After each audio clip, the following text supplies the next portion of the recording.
নমস্কার বন্ধুরা, সবাই কেমন আছো? আশা করি সবাই ভালো আছো। দেখো, আজকে কিন্তু একটু অন্য রকমের একটা রেসিপি তোমাদের সাথে শেয়ার করার জন্য এসেছি। আজকে তৈরি করব বিভিন্ন রকমের সবজি দিয়ে আর গুগলি দিয়ে খুব সুস্বাদু আর খুব স্বাস্থ্যকর একটি রেসিপি।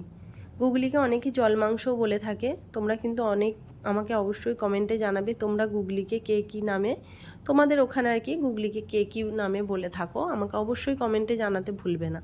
এই দেখছো, এগুলো হচ্ছে গুগলি বা জল মাংসও শুনেছি অনেকে বলে। কড়াই গরম করে সর্ষের তেল গরম করে নিয়েছি। এখন প্রথমেই ভেজে নেব গুগলি। গুগলি কিন্তু কড়াই দেওয়ার সাথে সাথেই খুব বেশি জল বেরিয়ে যায়। গ্যাসের ফ্লেম একদম হাই রেখে খুব ভালো করে একটু ভেজে নেওয়ার পর দেখা যায় জল শুকিয়ে সুন্দরভাবে এরকম তেল ছেড়ে গেছে। গুগলি কিন্তু খুব ভালো করে ভাজতে হবে, নাহলে গুগলির মধ্যে খুব একটা গন্ধ লাগে। গুগলি খুব ভালো করে ভেজে তুলে নিচ্ছি। এখন এই অবশিষ্ট তেলের মধ্যেই আস্তে আস্তে করে ডুমুর দিয়ে দেবো। আমাদের এখানে কিন্তু আমরা এগুলো ডুমুর বলি, বিভিন্ন জায়গায় সবজির তো বিভিন্ন নাম থাকে। এখন দেখো, ডুমুরের পর আস্তে আস্তে করে কচু, পেঁপে, যা যা সবজি আমি নিয়েছি সমস্ত সবজি এক এক করে ভেজে নেব। খুব অল্প তেলের মধ্যেই আজকে রান্নাটা করছি। সমস্ত সবজি খুব ভালো করে ভেজে তুলে নিতে হবে। একদম লাস্টে দেব ঝিঙে, কারণ ঝিঙে থেকে অটোমেটিক জল বেরিয়ে যায়, তাই ঝিঙেটা একদম লাস্টে দেব। সমস্ত সবজি ভেজে তুলে নিয়েছি। কড়াইয়ের মধ্যে দিয়ে দিলাম আরও একটু সর্ষের তেল আর দিয়ে দিয়েছি পাঁচফোড়ন। পাঁচফোড়নটা যখন খুব ভালো করে ভাজা হয়ে যাবে, একটা সুন্দর গন্ধ বের হবে, তখন এর মধ্যে দিয়ে দেব মিহি করে কুচিয়ে নেওয়া একটা বড় সাইজের পেঁয়াজ। পেঁয়াজ খুব ভালো করে লাল লাল করে একটু ভেজে নেওয়ার পর এর মধ্যে দিয়ে দেব হাফ চামচ রসুন বাটা।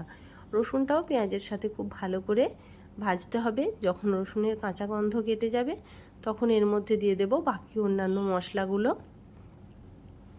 এখন এর মধ্যে দিচ্ছি হাফ চামচ আদা বাটা, হাফ চামচের মতো কাঁচা লঙ্কা বাটা।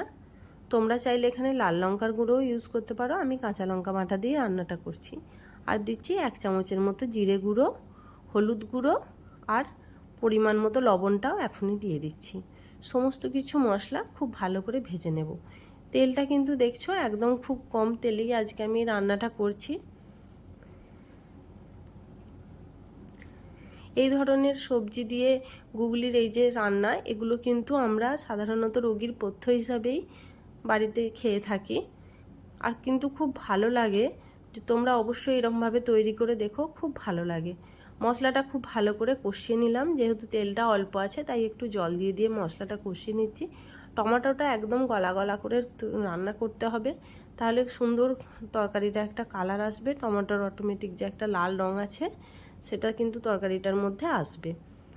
খুব ভালো করে মশলা কষিয়ে নেওয়ার পর ভেজে রাখা সমস্ত সবজি দিয়ে আরও কিছুক্ষণ নাড়াচাড়া করে কষিয়ে রান্না করে নেব। ভালো করে সবজি কষিয়ে রান্না করে নেওয়ার পর এর মধ্যে জল দিয়ে দেব। দেখছো, বেগুনটা কিন্তু আমি আগে ভাজিনি, সমস্ত সবজি ভেজে নিয়েছিলাম, শুধুমাত্র বেগুনটা রেখে দিয়েছি। কারণ বেগুন এমনি জলের মধ্যে দিলে সিদ্ধ হয়ে যাবে, তাই বেগুনটা অযথা এক্সট্রা তেল দিয়ে ভাজিনি। দেখছো, এখন জল দিয়ে দিয়েছি। এখন আর কিছুই না, পরিমাণ মতো জল দিয়ে সমস্ত সবজি সিদ্ধ হয়ে যাওয়া পর্যন্ত ঢাকা দিয়ে একটু রান্না করে নেব। তাহলেই রেডি হয়ে যাবে আজকের আমাদের এই খুব স্বাস্থ্যকর রোগীর পথ্য গুগলির তরকারি। সবজি দিয়ে এই রেসিপি তোমাদের কেমন লাগলো অবশ্যই আমাকে কমেন্টে জানাবে। আর চ্যানেলটা কিন্তু আমার সাবস্ক্রাইব করতে একদম ভুলবে না। ভালো লাগলে পাশে থেকো, লাইক কমেন্ট শেয়ার করো। আজকের মতো এখানেই আসছি। ভালো থেকো, ভালো থেকো, ভালো খেও। বাই।